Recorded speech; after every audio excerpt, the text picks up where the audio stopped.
Bienvenue dans l'univers de Divine, le podcast qui vous parle de féminin sacré. Vous écoutez l'épisode 4 de la saison 1.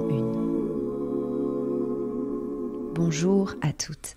La connexion au féminin sacré est pour chaque femme, chaque personne qui se sent femme, une clé fondamentale d'épanouissement et de développement personnel. Le féminin sacré, c'est cette mystérieuse et puissante énergie qui nous aide à retrouver notre pouvoir, nous reconnecter à notre corps, à nos cycles, faire s'épanouir notre créativité, nous laisser guider par notre intuition, ressentir l'appartenance à l'universel. Dans ce podcast, je tisse une toile collective du féminin sacré au fil des histoires singulières de femmes inspirantes. On parle de maternité, d'écologie, de sororité, de féminisme, de spiritualité, de liberté et de puissance. Je suis Anne Francin, votre hôte et la créatrice de ce podcast. Je suis aussi professeure de yoga et surtout, je suis une queer mama d'un petit garçon de 6 ans. C'est avec passion que je vous partage ce podcast pour faire entrer le féminin sacré dans votre quotidien et faire circuler cette belle énergie qui nous relie et nous transforme. Si vous aimez ce podcast, vous pouvez vous y abonner et le noter en mettant des étoiles 5 de préférence. Retrouvez aussi Divine sur Instagram en suivant le compte divine_podcast. Aujourd'hui, je rencontre Katia Boukchiche. Katia est psychothérapeute et énergéticienne. Elle se revendique comme une sorcière des temps modernes. Mais elle est avant tout un être lumineux, joyeux, sensible. Katia est une femme médecine, midday woman. Katia est une femme libre, une femme qui ose, une femme qui aime transmettre et partager son expérience. Autodidacte, elle s'est enrichie de connaissances empiriques au fil de ses années d'exploration et de voyage. À travers son parcours, Katia illustre mieux que personne l'idée que tout est là, déjà en nous. Dans cet épisode, il y a de la passion. Il y a les sorcières de Kabylie et les chamans d'Amazonie. Il y a la nuit noire de l'âme et des visions nocturnes. Il y a la magie des cycles et la puissance de la lune balsamique. Il y a la vérité des animaux totems, la porte de l'intuition et la clé des rêves. Merci infiniment, Katia, pour cet échange passionnant. Et je vous souhaite à toutes et à tous une très bonne écoute et un très beau début de cycle en cette prometteuse nouvelle lune. Que la lune veille sur vous. Bonjour Katia, un grand merci de me recevoir chez toi pour ce 4e épisode du podcast Divine. Je suis très honorée de venir chez toi ce matin et de partager ce moment, cette discussion et ce thé et ces jolies figues. Merci beaucoup. Et je suis très heureuse donc de pouvoir échanger avec toi aujourd'hui. Je vais te présenter rapidement si tu veux bien. Alors Katia, tu es psychothérapeute et énergéticienne. Tu es l'autrice de L'éveil des sorcières, initiation au féminin des origines qui est paru l'année dernière. Et plus récemment, tout récemment même, de Femmes souveraines qui est un journal d'inspiration et de rituels. Dans ces ouvrages et aussi dans ton podcast Apprentie sorcière, on en parlera tout à l'heure, dont tu es co-créatrice, tu explores de nombreux domaines tels que l'astrologie, la naturopathie, le chamanisme, les chakras, l'alchimie des émotions, les rêves, la sagesse des pierres, des plantes et des éléments, c'est beaucoup et c'est riche. Et tout ça, tu le mets au service du féminin sacré et que tu transmets pour aider les femmes à trouver leur place et à rayonner. À la lumière de toutes ces explorations, je vais te poser donc cette première question qui est rituelle. Quelle serait ta définition du féminin sacré ?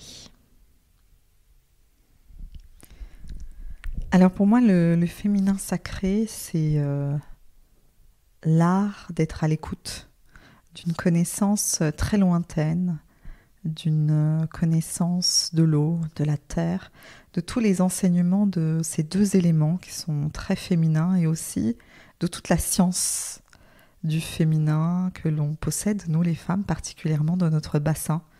Et le féminin sacré, c'est cette voix à l'intérieur de nous, cette voix à l'intérieur de soi, celle qui sait, celle qui sent, celle qui perçoit, celle qui voit, celle qui est aussi connectée, branchée, reliée à tous nos sens.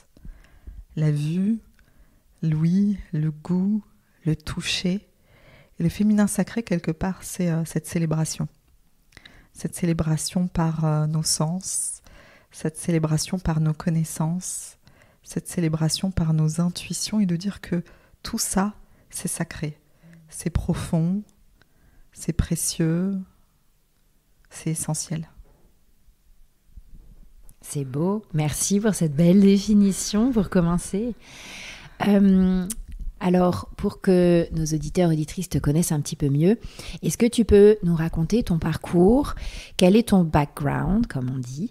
Quelles sont tes influences, les rencontres qui t'ont mise sur la voie du féminin?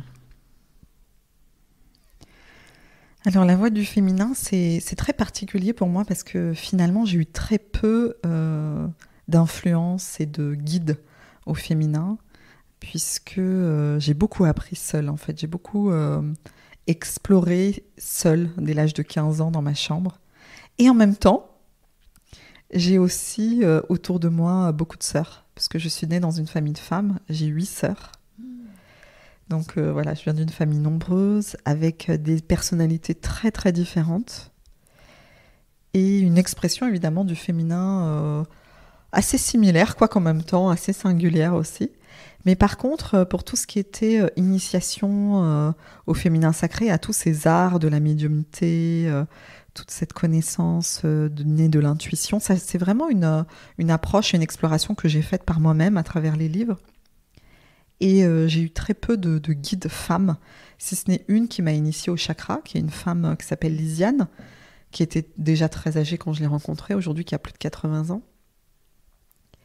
Et c'est une femme qui n'est pas du tout dans ces sujets du féminin sacré, mais alors pas du tout. C'est quelqu'un qui était une naturopathe, qui avait appris le savoir des chakras, qu'on lui avait transmis et qui me l'a transmis, et qui était et qui est encore pleine d'amour, de douceur et d'écoute. Donc pour ça, elle est très maternelle, mais par contre, elle n'avait pas non plus l'appétence et la curiosité de toute cette initiation du féminin.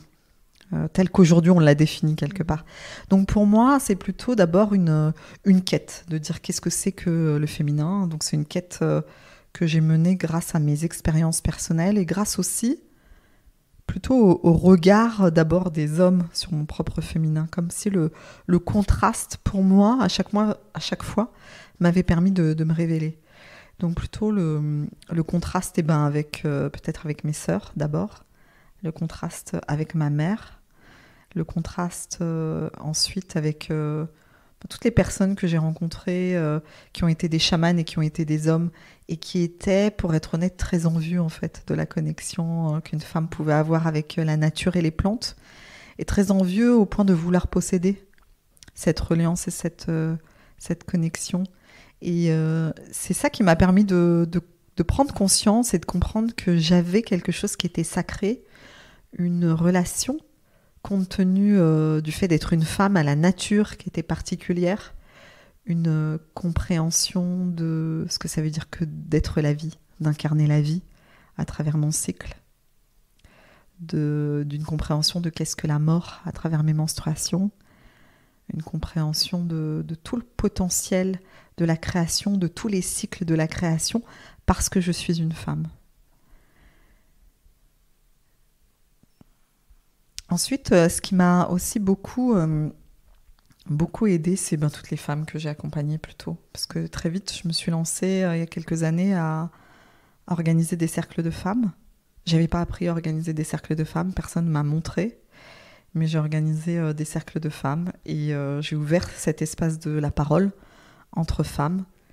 Et là, ce sont toutes les femmes que j'ai rencontrées qui m'ont enseigné le lâcher-prise, la confiance, et qui m'ont enseigné ce que c'est que la sororité, la capacité la capacité vraiment à s'écouter profondément, à se rencontrer dans toutes nos peines, dans ce qui fait vraiment le tissage et le tissu de l'œuvre du collectif des femmes.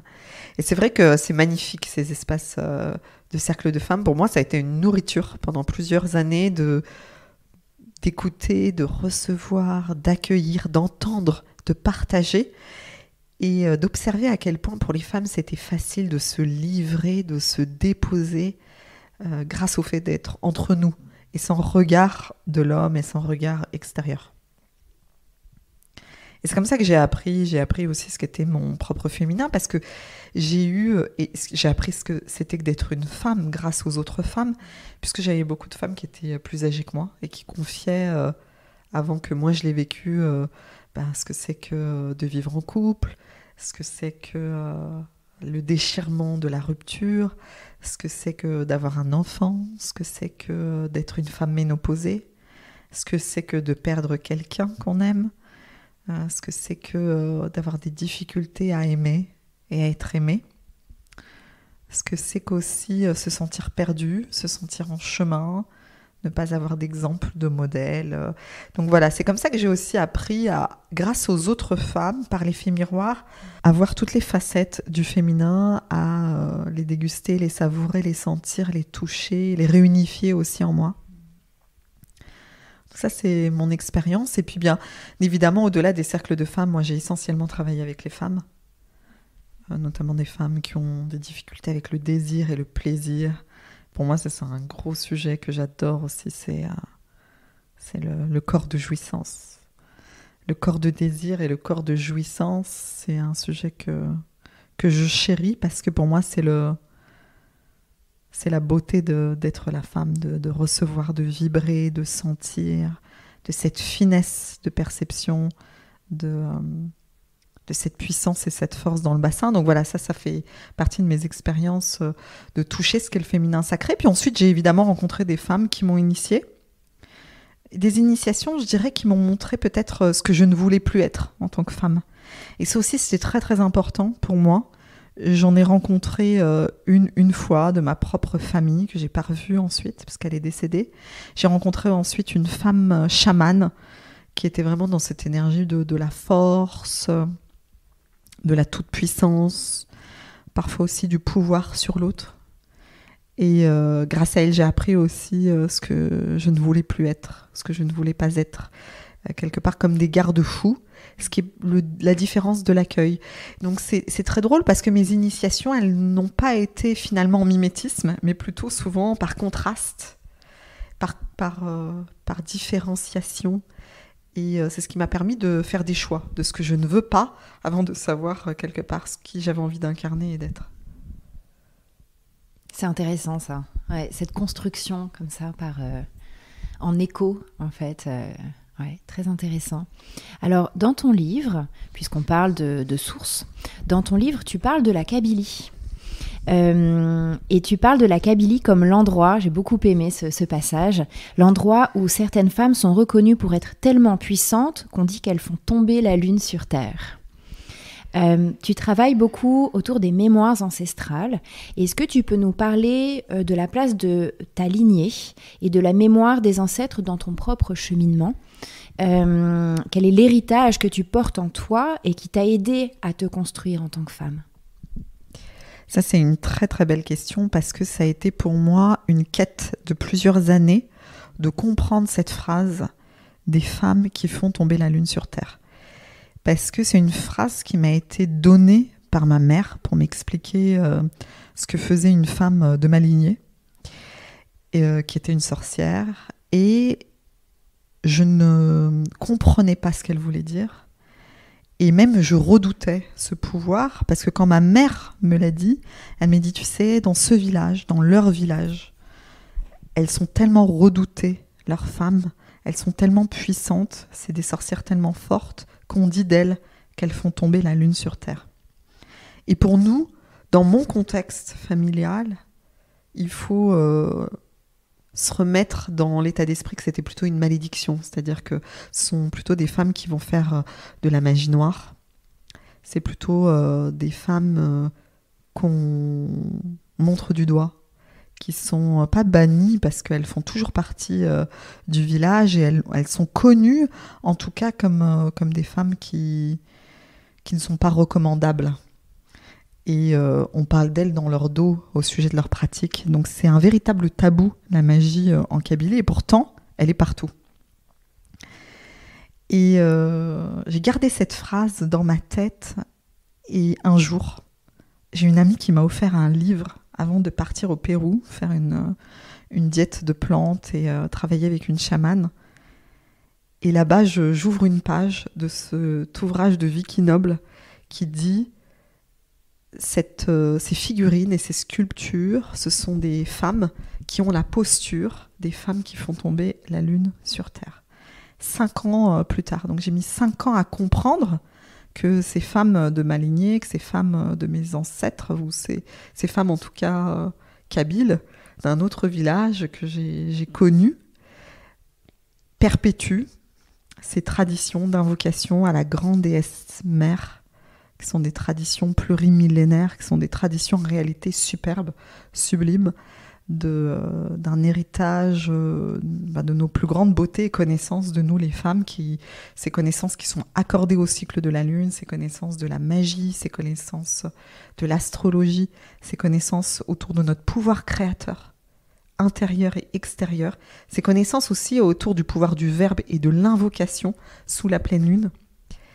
Et c'est quelque chose qui a été pour moi de l'ordre de la révélation, c'est-à-dire que d'un coup, cet héritage que je voyais comme une malédiction s'est retourné et j'ai compris que je possédais dans mes cellules et dans mon ADN la puissance du féminin, la puissance de la femme et la puissance de la grande déesse, tout simplement.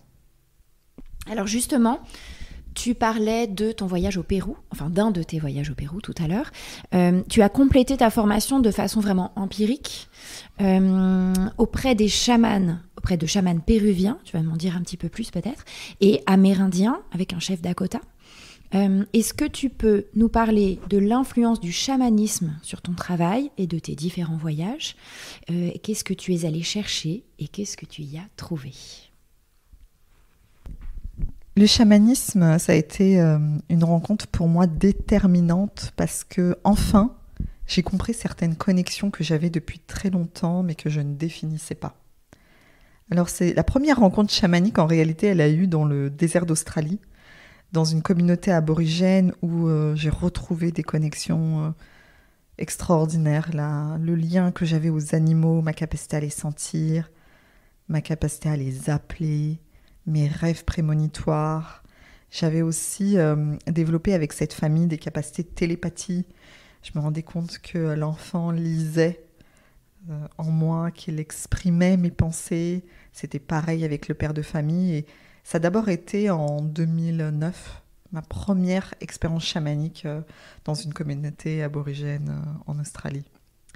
Ensuite, le chamanisme, il a été au Pérou. Lors de ma deuxième expérience, une révélation parce qu'enfin, quelqu'un me parlait de mes origines, quelqu'un me parlait de mes racines, quelqu'un me parlait de ma grand-mère, quelqu'un me parlait de mes ancêtres et nommait des choses sans que j'ai besoin de les exprimer. Et j'ai senti vraiment, vécu pour cette première fois, le pouvoir de la médiumnité de quelqu'un d'autre qui va me donner des éléments de mon inconscient, des éléments de mon transgénérationnel, qui est autant une source de difficultés que j'avais à traverser, sur lequel j'avais besoin de travailler, qu'une source aussi pour moi de connaissances, d'empuissancement, une source de force. Et j'allais devoir faire ce travail, enfin, de plonger dans des compréhensions qui ne sont pas de l'ordre du psycho-émotionnel, puisque moi j'avais fait des études de psychologie, donc j'étais vraiment dans ce travail de la psyché, mais que j'allais devoir ouvrir toutes les portes des éléments, les portes du monde des animaux, qu'est-ce qu'on en fait, comment on les utilise, comment on les appelle, comment ils ont été appelés dans le temps de manière tribale, dans le pouvoir, et aujourd'hui, comment on va interagir avec les esprits des plantes et du monde minéral et du monde animal de manière totalement différente. Et le chamanisme a plongé dans la profondeur du mystère, dans la profondeur de Dieu, dans l'évidence de Dieu, dans la nature, en toute chose, dans le monde des esprits, en toute chose. Et pour moi, le monde s'est animé. Parce que moi, j'étais une citadine, même si je voyageais beaucoup, mais je suis née en région parisienne, j'ai vécu à Paris. Et c'est vrai que la nature, il y avait toujours quelque part cette distance. Et là, je plonge dans la nature comme un esprit totalement animé, en permanence animé, avec lequel je peux partager, je peux communiquer. Et surtout, je me suis aperçue que pour moi, c'était très facile de communiquer, c'était très facile de voir les esprits, c'était quelque chose que je savais faire depuis très longtemps, que je faisais notamment beaucoup dans mes rêves, que je faisais avec les gens, que je faisais en permanence, mais je ne le savais pas. Et ma première expérience au Pérou a été une expérience très très douloureuse, très très difficile, vraiment celle que l'on nomme la nuit noire de l'âme, parce que j'ai purgé des mémoires qui étaient très très profondes, très douloureuses, et j'ai dû faire face pour la première fois à mon histoire, aussi à mon histoire d'âme, à l'histoire de ma famille, et j'ai été complètement fracassée quelque part par mes peurs, par mes terreurs, par tous ces messages que je recevais, par qu'est-ce que c'est que les esprits, comment les approcher, les peurs que j'en avais. Et ça a été une explosion. J'ai vraiment été explosée et dispersée par cette explosion. Et j'ai mis des années, même 2 ans précisément, 2 ans d'initiation très forte, en rentrant de ce voyage pour l'intégrer. Et là, ce qui m'a aidée, c'est tout mon bagage en psychologie, parce que quelque part, j'avais plongé dans un monde complètement irrationnel, mystique, profond, plein d'esprits, de sensations, par la force de l'image, par la force vraiment des perceptions. Et le bagage en psychologie m'a permis de le décrypter, m'a permis de le canaliser, m'a permis d'en faire le tour, m'a permis de le nommer. Et mes démons, une fois qu'ils étaient nommés, ils devenaient plus accessibles. Je pouvais les contourner, je pouvais les embrasser. Ils trouvaient des limites. Et ils trouvaient aussi des compréhensions et du sens. Et donc, c'est le travail que j'ai fait pendant plusieurs années, de nommer mes démons, les uns après les autres, par des émotions, par des compréhensions humaines, par des mots-clés, des compréhensions de ce qu'est la psychologie, le cheminement personnel. Et ensuite, j'ai fait une rencontre qui est absolument aussi fabuleuse, qui m'a été présentée. J'ai rencontré un chaman Dakota. Ça, c'est une expérience qui est très puissante, qui est très forte. Pas par la puissance, c'est très très différent, parce que le chamanisme des Shipibo-Konibo, donc qui est de l'Amazonie au Pérou, et le chamanisme là, Dakota, ce sont 2 voies très différentes. C'est pour ça qu'il n'y a pas un chamanisme, mais des chamanismes, parce que les approches sont parfois même drastiquement opposées. Et là, je rencontre cet homme pour une quête de vision. Donc une quête de vision, c'est un rituel, un rituel sacré qui consiste à rester dans la nature plusieurs jours sans boire et sans manger. Là, en l'occurrence, c'est 4 jours. Et je fais ça dans l'Oregon. Donc c'est un chaman qui vient du Canada, qui vient dans l'Oregon. Je passe plusieurs jours avec lui. C'est un chaman d'abord qui est très doux, qui a beaucoup de féminin, qui a un bel équilibre féminin-masculin, qui a vraiment un visage d'aigle. C'est-à-dire que c'est comme un aigle qui est posé sur la tête d'un homme. Donc c'est visuellement très impressionnant, Kiss Paché.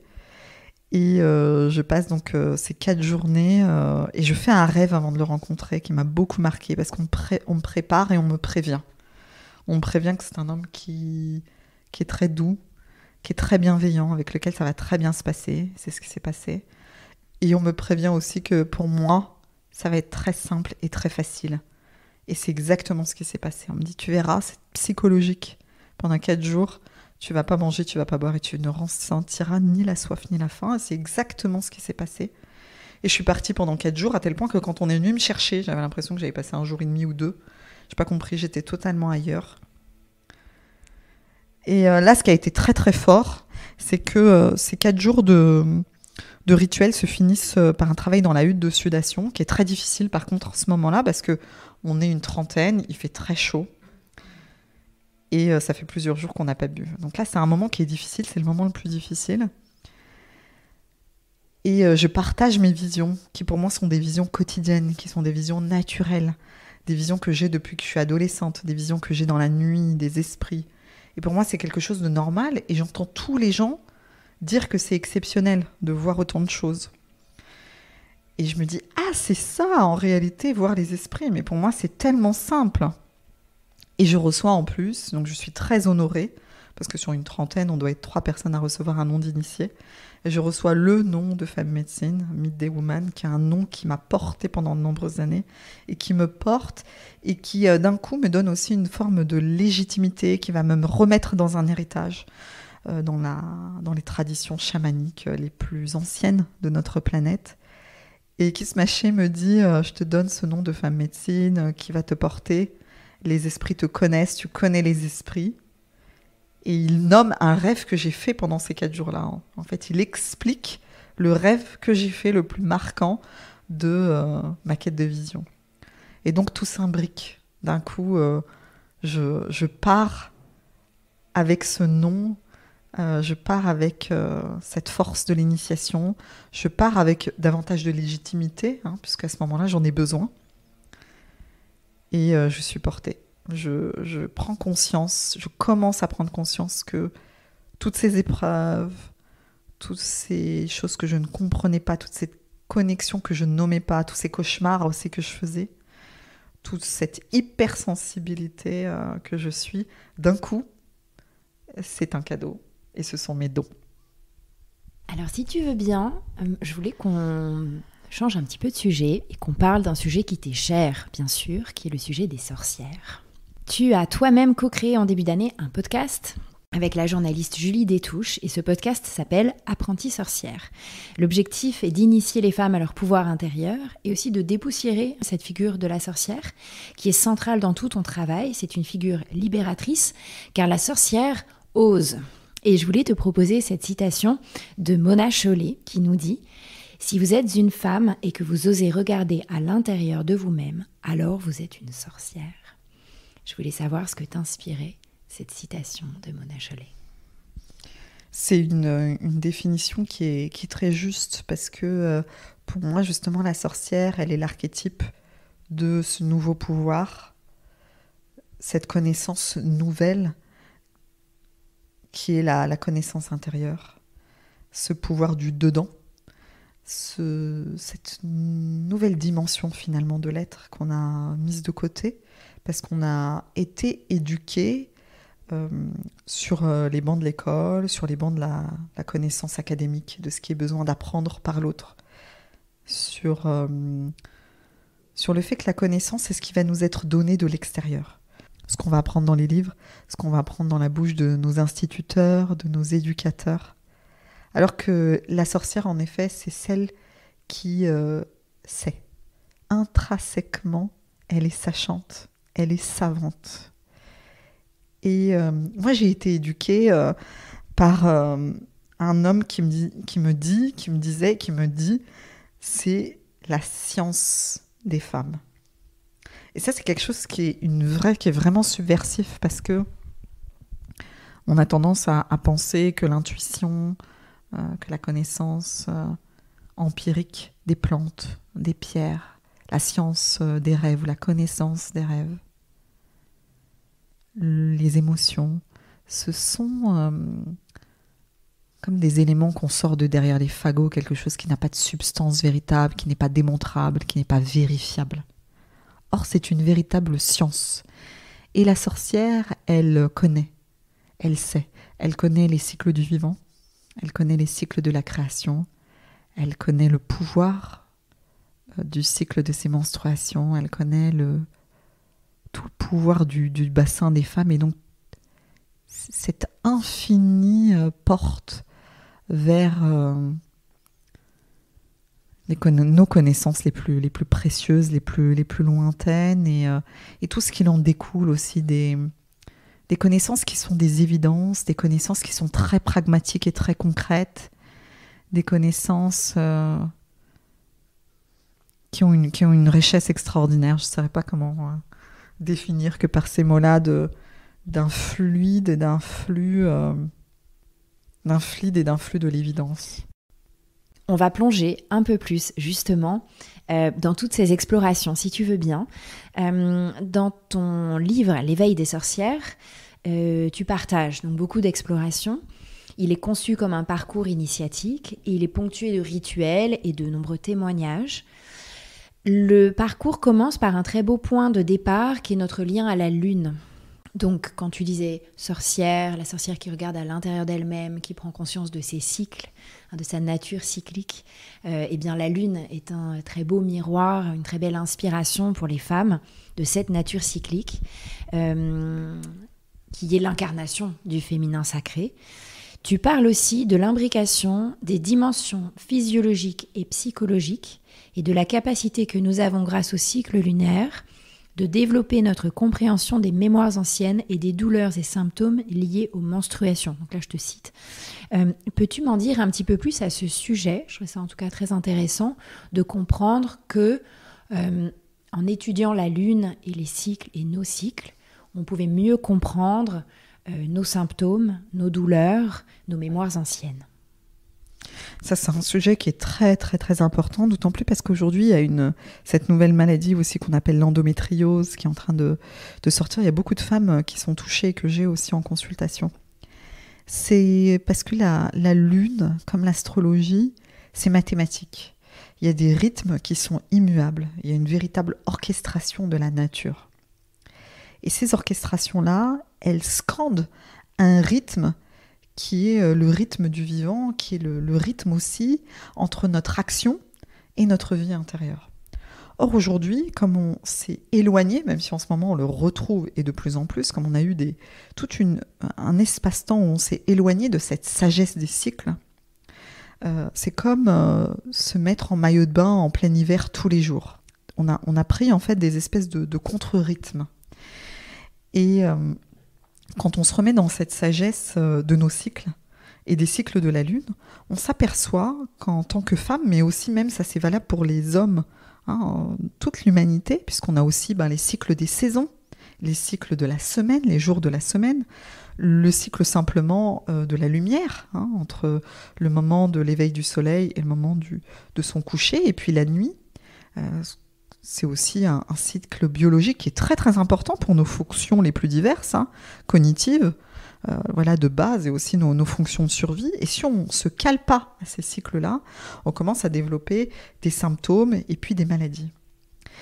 Et cette déconnexion au cycle, c'est une des causes de souffrance des femmes et c'est aussi une des causes vraiment de manifestation de douleur, notamment pendant le cycle des menstruations. Pourquoi ? Parce que le corps, lui, ne ment pas. On ne peut pas le cadenasser, on ne peut pas le contrôler. Il a ses propres rythmes et il demande un temps pour l'action et un temps pour l'écoute. Alors, ce n'est pas de l'inaction véritablement, mais c'est le retour à soi. C'est-à-dire cette capacité à être disponible et à l'accueil de tout ce qui se passe à l'intérieur. Puisque le bassin d'une femme, c'est son chaudron, l'utérus d'une femme, c'est un chaudron dans lequel s'opèrent à chaque instant de nombreuses transformations et mutations. Et ça nous demande une disponibilité, une écoute. Or, on a été élevé dans cette illusion qu'il nous faut être tout le temps efficient, efficace, branché sur le monde extérieur et à répondre aux sollicitations extérieures.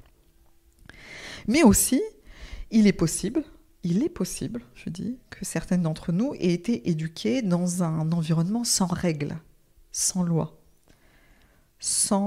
et ça c'est le rôle aussi du père, dans la famille et le couple, en tout cas du principe masculin, d'incarner quelque part ce rythme, comme un peu le rythme de l'horloge, comme le battement du tambour, c'est-à-dire la fonction vraiment de marquer le temps, de marquer l'ordre des choses, comme un faisceau de lumière, comme une autoroute, comme une limite, une frontière, quelque chose qui va border.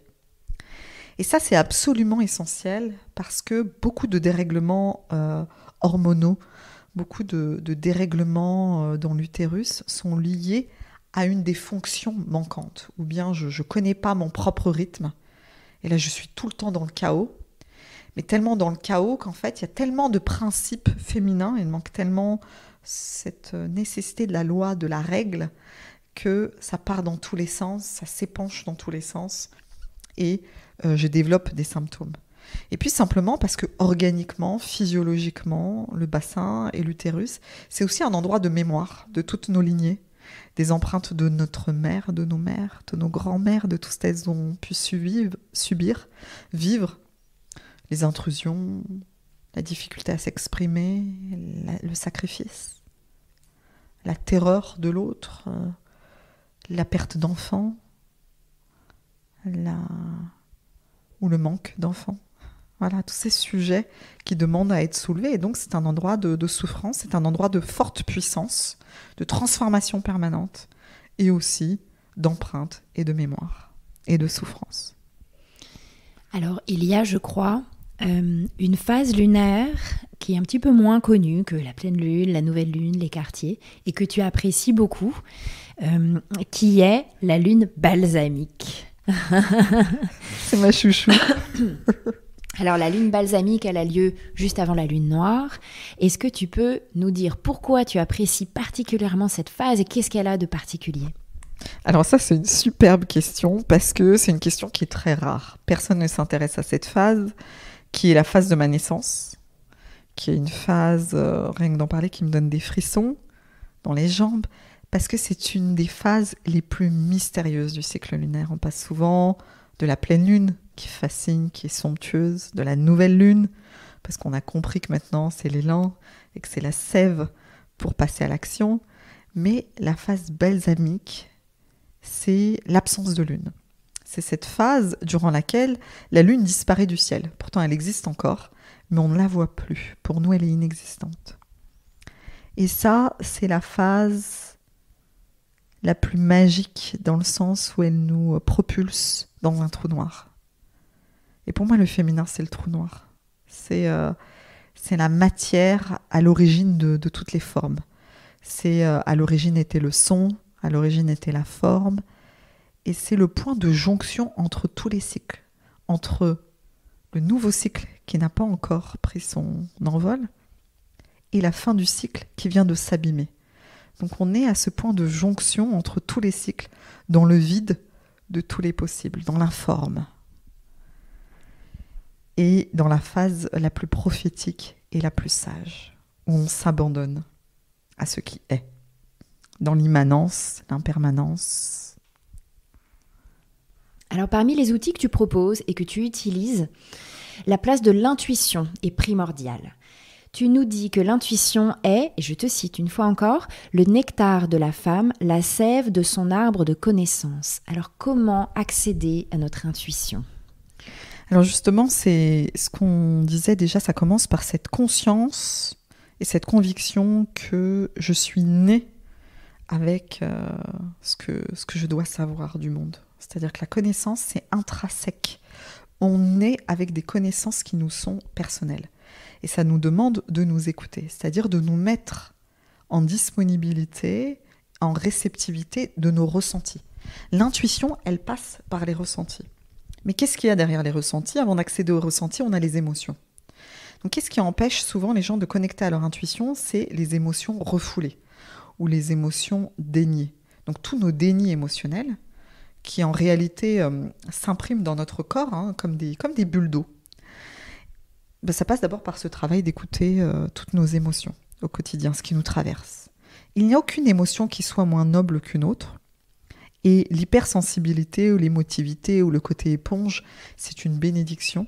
À partir du moment où on comprend qu'on va affiner les émotions jusqu'à juste percevoir des sensations. Donc l'intuition, c'est d'abord, j'écoute toutes mes émotions et comment elles se manifestent dans mon corps, quels sont mes ressentis, où se loge ma colère, où se loge ma tristesse, où se loge mon désespoir, où se logent mes frustrations, qu'est-ce que ça me fait dans mon corps. Je les écoute. Et là, je peux avoir des images, des souvenirs qui remontent, d'autres émotions aussi qui arrivent derrière. Donc je prends le temps d'écouter les émotions, de les décrypter. C'est un peu comme si j'allais détricoter une pelote de laine. Et au fur et à mesure, elles vont m'emmener à toucher du doigt le langage de mon corps, qui est différent du tien et qui est différent de celles et ceux qui vont nous écouter. Chacun a son langage corporel. Mais pour pouvoir vraiment l'incorporer et l'incarner, il faut l'écouter. Donc on prend le temps d'écouter les émotions, puis on va s'apercevoir que derrière les émotions, on va descendre dans des strates. Et ces strates-là, ce sont des sensations. Comme la sensation de chaud, de froid, de doux, de rugueux, d'agréable, de moins agréable. Une sensation de picotement, de chaleur. Une sensation d'être empli ou alors de se vider. Tu vois, toutes ces sensations en fait kinesthésiques ou alors des sensations qui vont être plus fines auditivement ou visuellement, parce que certaines personnes sont très visuelles, d'autres kinesthésiques, hein, c'est-à-dire ça passe par le corps, et d'autres par l'ouïe. Donc on va descendre et l'intuition s'affine, parce que notre corps, c'est l'endroit de l'intuition, c'est le siège de l'intuition, c'est le lieu de l'intuition. Et on va de plus en plus recevoir des intuitions comme des fulgurances qui nous disent ce qui est juste pour nous, ce qui n'est pas juste pour nous, qui nous disent ce que l'autre est en train de dire derrière ce qu'il dit. C'est-à-dire que derrière son langage et derrière ses mots, il dit autre chose. Il exprime autre chose et on va le sentir. Parce que plus je m'écoute et plus je t'écoute. Et donc plus je m'écoute, plus je sais qu'en réalité, derrière ma frustration, il y avait peut-être de la tristesse, de l'incompréhension. Et plus quand je t'écoute parler, je sais en réalité ce que tu veux dire. Mais tu ne trouves pas les mots parce que pour toi déjà c'est difficile de t'entendre et d'écouter plus profondément ce que te dit en vérité ton être. Et donc l'intuition, elle s'appuie là-dessus, sur les ressentis, sur le langage corporel, et ensuite ça se muscle. On prend conscience et connaissance de muscles, comme à la gym, comme au sport. Au début, c'est assez fin, on a l'impression d'être un peu faible, et puis ensuite, on pratique. La discipline, qui chez moi est plutôt une passion, va permettre de développer l'intuition et l'écoute. Et bien sûr, la porte sublime de l'intuition, ce sont les rêves, puisque les rêves, on ne peut pas les contrôler. Donc le rêve, on ne peut pas se mentir. Et de commencer à écrire ses rêves, d'écouter ses rêves, de raconter nos rêves, comme on raconte des histoires, comme on raconte des films, vont nous permettre de toucher ce réservoir infini de notre intuition et de notre médiumnité. Alors, justement, je vais passer une question qui m'est venue plutôt après avoir lu ton dernier ouvrage, qui prend donc la forme d'un journal plus que d'un livre. Cet ouvrage s'appelle « Femme souveraine » et c'est un journal donc d'inspiration et de rituels avec beaucoup de thématiques qui sont abordées dans ton livre, mais ici avec peut-être plus une mise en pratique du féminin sacré que tu proposes. Ce qui est intéressant, c'est que souvent on s'interroge sur la façon dont on peut mieux comprendre le féminin et surtout mieux l'incarner et le vivre. Donc toutes ces explorations, elles nous permettent de nous donner des clés pratiques. Et tu parles d'ailleurs des alliés, de nos alliés, que sont pour nous les pierres, les étoiles, les rêves dont tu viens de parler, les animaux totems, les chakras. Alors ma question c'était, s'il y avait un allié, parce qu'on ne peut pas parler de tout, malheureusement on n'aura pas le temps aujourd'hui et j'aurais bien aimé, mais s'il y avait un allié que tu devais choisir, ou une synergie peut-être, deux alliés, quel serait-il ? Ah, ça c'est une question très très dure. C'est une question difficile parce que c'est un puzzle. Et c'est comme de choisir quelque part entre son bras droit et son bras gauche. Tous les alliés sont importants parce que ce sont des portes d'entrée de notre totalité. Après, ce qui est intéressant, j'ai commencé à parler des rêves, je vais juste en dire 2-3 mots, c'est que les rêves, c'est un contenu d'une richesse inouïe. Ils disent la vérité sur là où on en est. C'est ce qui nous relie à la sagesse de notre âme.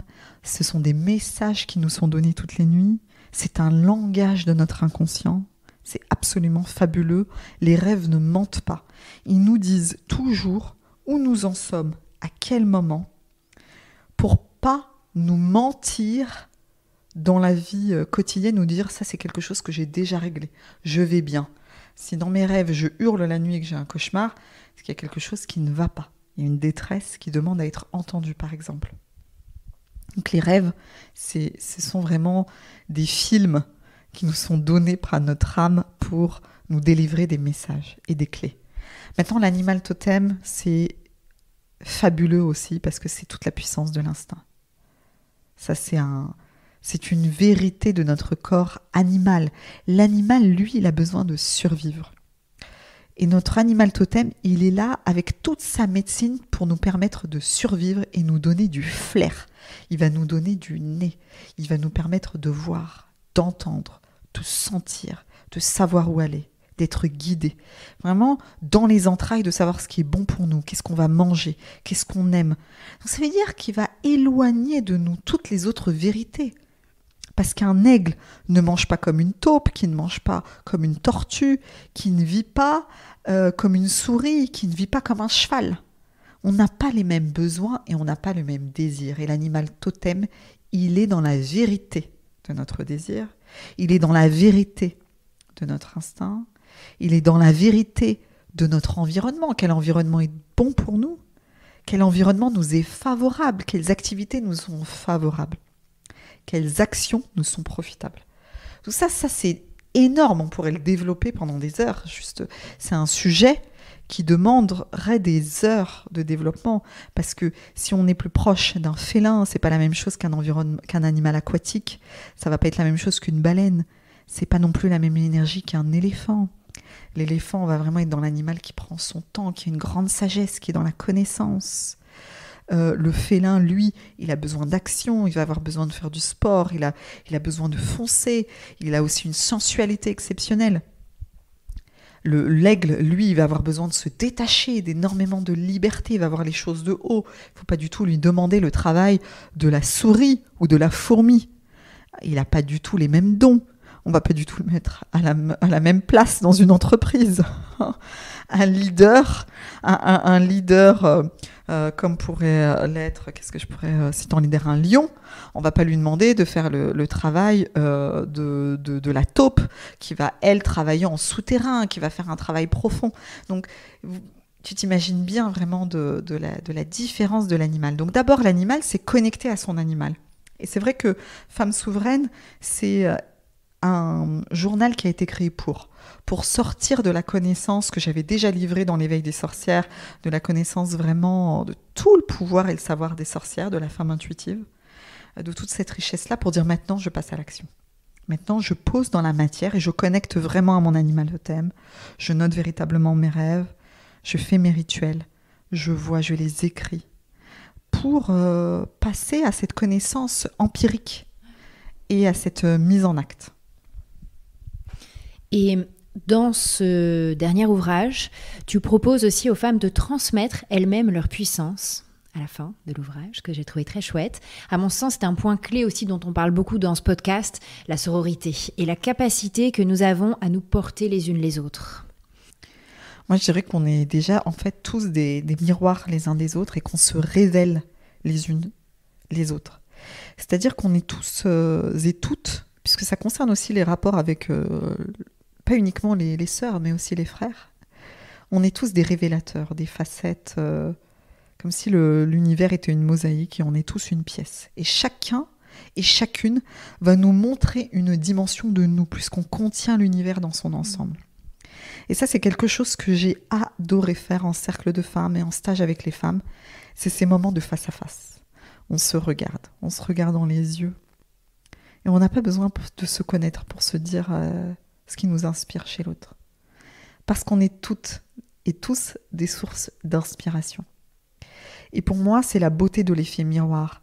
Il y a un proverbe soufi qui dit « Quand on a un véritable ami, on n'a pas besoin de miroir. » C'est-à-dire, je te vois. Je te vois, je t'entends, je te reçois en moi. Et c'est ce que j'ai voulu transmettre à travers ces cartes en fin de l'ouvrage, c'est de dire véritablement, disons-nous les choses, mais les choses les plus importantes, les plus précieuses. En tant qu'ami, en quoi tu m'as inspiré ? En quoi tu me marques ? Qu'est-ce que tu m'apportes ? Juste par ta présence, par ton émanation. Et ça, c'est vraiment pour moi la capacité de voir l'autre en vérité. Révéler la beauté, pour moi, c'est ça. Révéler la beauté de quelqu'un, c'est voir l'autre en vérité. Derrière le masque, derrière ce que lui-même ignore de sa propre beauté. C'est ça la révélation. Et c'est ce que ça permet, le travail aussi entre sœurs, mais aussi le travail de groupe, de manière générale. De nous voir en vérité. Et donc, c'est qu'est-ce qui m'inspire ? Et moi, quand j'ai fait faire cet exercice plusieurs fois, c'est un des exercices que je préfère, c'est le moment où on est touché en plein cœur. Et on est révélé par les mots de l'autre. C'est-à-dire qu'on sent, on va exister à présent, on se voit grâce à ce que l'autre nomme de nous.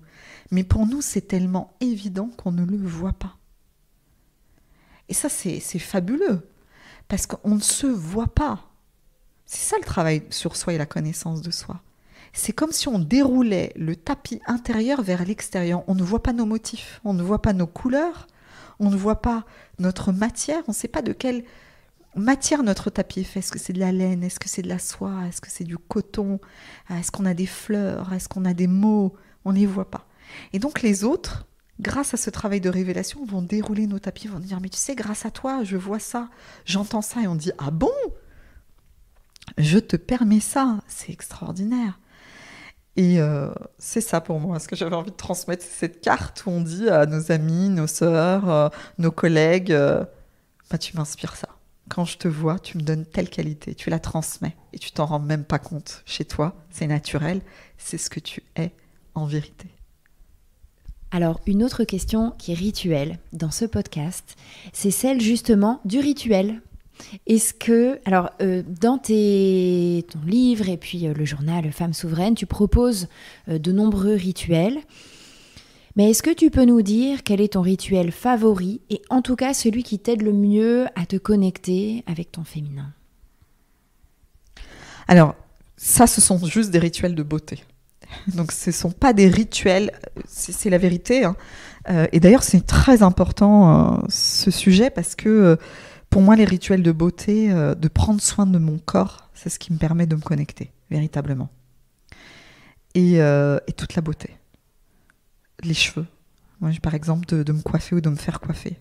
C'est quelque chose qui me reconnecte, mais vraiment, qui me reconnecte à ce que je suis. Je me sens réalignée, le hammam, les masques à l'argile, le fait de me faire des soins pour le corps. D'un coup, il y a quelque chose qui me met dans une volupté et un amour de vivre. Mais il m'est arrivé de ressentir des choses incroyables en mettant du rouge à lèvres. Mais vraiment. C'est-à-dire que, et j'en parle jamais d'ailleurs dans mes transmissions sur Moon Wisdom, parce que c'est encore un sujet qui est plein de quiproquos, qui est plein d'a priori, le sujet de la beauté, du maquillage et de l'embellissement. Parce que je ne rejette absolument rien des artifices, ce qui n'est même pas de l'artifice pour moi, qui est de l'essentiel. J'aime la beauté. J'aime les belles choses. J'aime les belles matières. J'aime les beaux vêtements. J'aime le maquillage. J'aime les beaux produits de beauté. Aussi les plus naturels, hein, c'est-à-dire que j'adore l'argile, j'adore le rassoul, j'adore les huiles essentielles. Et pour moi, c'est une manière vraiment de perpétuer une connexion à toute la beauté du féminin. Je ne saurais pas le dire autrement, c'est vibrant, c'est quelque chose de vibrant. Ensuite, de manière très naturelle, quand j'ai envie de me relier, aussi j'allume une bougie. Déjà pour moi, allumer une bougie, parce que je n'ai pas de feu de cheminée, sinon j'allumerai un feu de cheminée. J'adore l'élément du feu, je suis très feu. Hein. J'ai vraiment beaucoup de feu. Donc je suis une femme feu, avant d'être une femme eau. Et pour moi, la flamme, le feu, la bougie, je suis dans le cocon, je suis dans la reliance, je me sens connectée à la vie aussi, à tout ce qui est, à tout ce qui a été, à tout ce qui sera. Donc c'est vrai que sur cette question des rituels, j'ai longtemps eu des rituels avec la lune, c'est-à-dire toutes les pleines lunes de faire des rituels. Aujourd'hui, je le fais beaucoup moins parce que d'abord, je le fais souvent en groupe. Donc, j'ouvre cet espace de rituel en groupe et je le fais en groupe. Et j'ai beaucoup moins besoin de le faire parce que c'est presque permanent, en fait. C'est devenu comme une hygiène de vie, en fait, de me relier aux éléments, de me relier à mon cycle. Mais aujourd'hui, vraiment, ce qui est un rituel pour moi de reconnexion, c'est la beauté. C'est-à-dire que de prendre soin de mon corps, c'est mon temple. Mon corps est mon temple et si j'ai envie de le peindre de rouge, je le peins de rouge. Et si j'ai envie de le peindre en noir, je le peins en noir. Je me mets du mascara, je me mets de l'eyeliner, je me mets du crayon.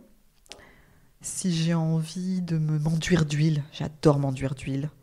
J'adore masser mon corps, ça j'adore.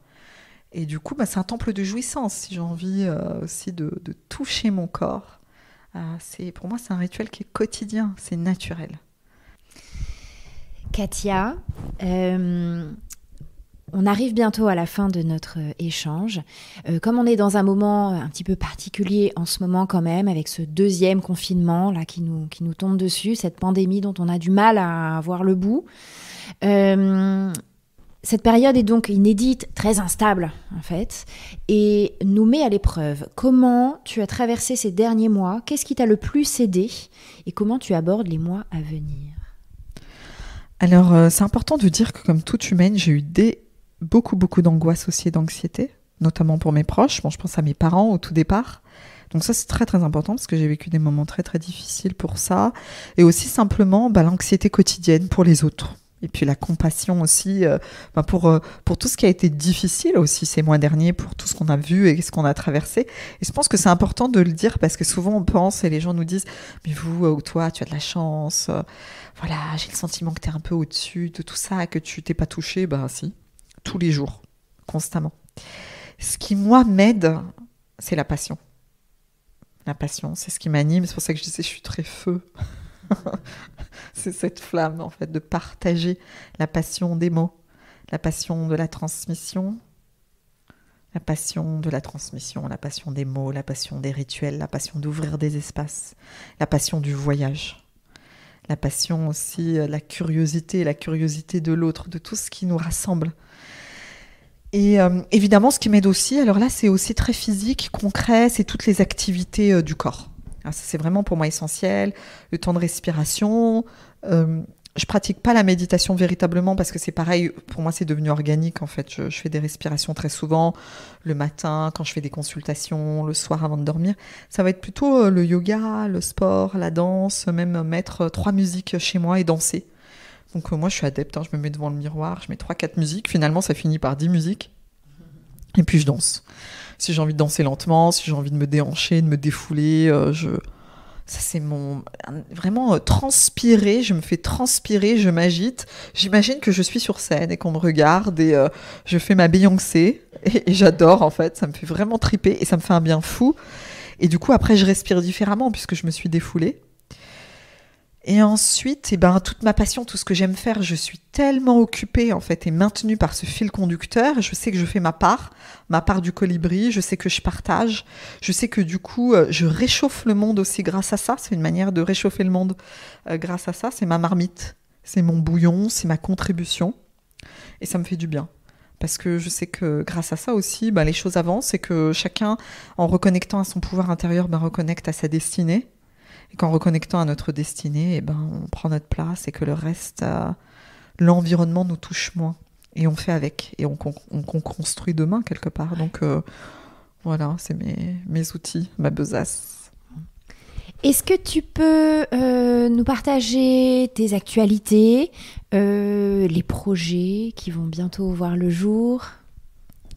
Oui, alors d'abord, c'est très simple de trouver mes actualités parce que maintenant, elles sont toutes rassemblées sur mon école en ligne que j'ai créée cette année.